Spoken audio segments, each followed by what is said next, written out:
হাসনাত আবদুল্লাহ বলছেন ৭২-এর সংবিধান কবর দেওয়া হবে এবং আওয়ামী লীগের ফ্যাসিবাদবাদী বাংলাদেশে অপ্রাসঙ্গিক হবে, অর্থাৎ আওয়ামী লীগ অপ্রাসঙ্গিক হয়ে যাবে। ৭২-এর সংবিধান লেখা হয়েছিল ৩০ লাখ শহীদের উপরে। ৭২-এর সংবিধান লেখা হয়েছিল এদেশের মাটি ও মানুষের। ৭২-এর সংবিধান এদেশের মানুষের কথা বলে, ৭২-এর সংবিধান জনগণের কথা বলে, ৭২-এর সংবিধান কৃষকের কথা বলে, ৭২-এর সংবিধান শ্রমজীবী মানুষের কথা বলে, ৭২-এর সংবিধান বাংলাদেশের কথা বলে। ৭২-এর সংবিধান ৩০ লাখ শহীদ মৃত্যু হয়েছিল এবং ২ লাখ মা বোনের সম্ভ্রম হানি হয়েছিল তাদের কথা বলে।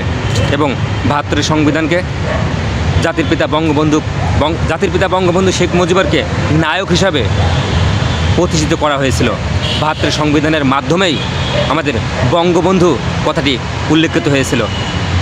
৭২-এর সংবিধানের মাধ্যমে বাংলাদেশ একটি রাষ্ট্রীয় কাঠামোতে পরিণত হয়েছিল পাকিস্তানের হানাদার বাহিনীর সাথে যুদ্ধ করে, এবং সেটি ছিল ৭২-এর সংবিধান। ৭২-এর সংবিধান ছিল গণমানুষের কথা, আইনের কথা, মত প্রকাশের স্বাধীনতার কথা এবং জনগণের কথা। কিন্তু সেই সংবিধানকে এখন কবর রচনা করবে, এই কথাগুলো শুনতেও খারাপ লাগে।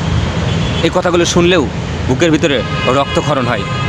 দেশ স্বাধীন হয় একবারই, তা আমরা 1971 সালে স্বাধীন করেছিলাম। আপামর জনগণ মিলে দেশ স্বাধীন হয়েছিল। এখন তারা বলছেন 24-এর গণ অভ্যুত্থানে যে ফ্যাসিবাদী সরকার গণমানুষকে হত্যা করেছিল তাদের বিরুদ্ধে দাঁড়িয়ে বা তাদের কথা বলার জন্য 24-এর